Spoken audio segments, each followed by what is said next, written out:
Okay, this is Sabina Hossenfeller's latest video, which should talk about a team that used some form of ground penetrating radar to look under the pyramids in Egypt.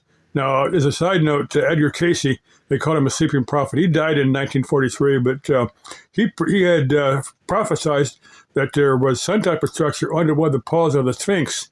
And someone had used another form of ground penetrating radar and actually found something on one of the paws, but they haven't gotten permission to dig down there. But at some point in time they might, but just to see what's down there. But on these structures, I don't see anybody digging under the pyramids anyway, because like you say, you don't really want to dig under something that weighs millions of tons and have the whole thing. You wouldn't want to be that person that have the pyramid cave in. But let me play a minute of this, and then I'm gonna comment.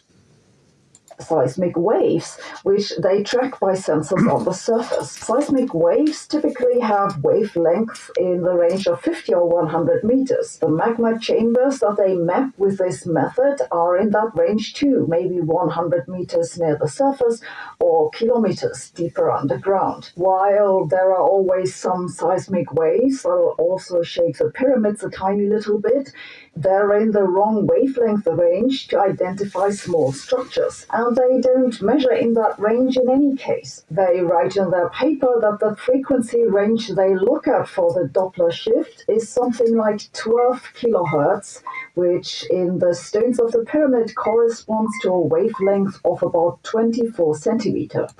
Something way off with the math somewhere.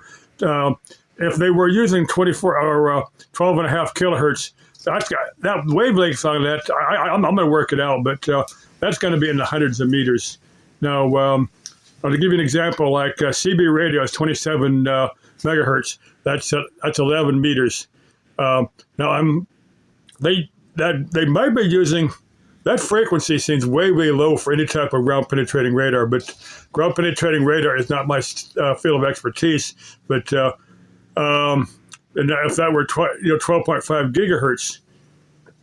No, I think that's going to be a lot shorter than 24 centimeters, but that would be, I'm thinking 24 centimeters is going to be up like 400 megahertz, something like that. I'm thinking 24 centimeters is going to be around 400 or 500 megahertz, somewhere in there. So like I said, somebody's math is off somewhere. And also you're talking about the source for the radio waves, the RF, they're using. Now, I'm assuming you have no idea how radar works. Now, radar, you have a transmitter. You transmit out with an antenna a signal, and if it just keeps on going, you don't get a signal back. But if it bounces off of something, you get you get a signal back.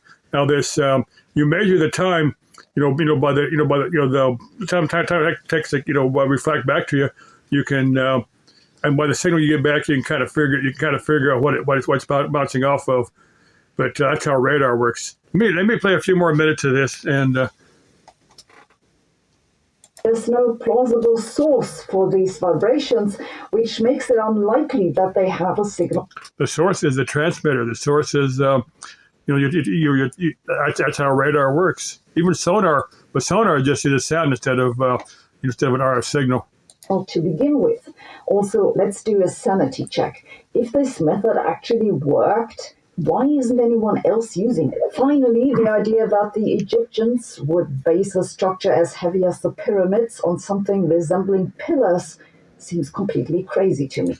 Well, what they showed by the image is kind of hard to see, but it showed spiral staircases and stuff way deep under the earth. So I'm thinking it has plenty of earth on top of these structures.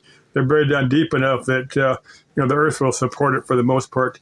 They probably, I don't know what's down there. Only the Egyptians that made that, and the Egyptians that built those things if the Egyptians did build that, that's a different debate. Some people say that a much earlier civilization built it, but that's a different debate. Still love your videos, Chick, even though I think you're wrong on this one. You're not wrong, but misinformed. Let's say the group that does your, that compiles your source material should do a little bit more research, but before they put some information together for you. Still love you, Chick. Frau, ich liebe dich.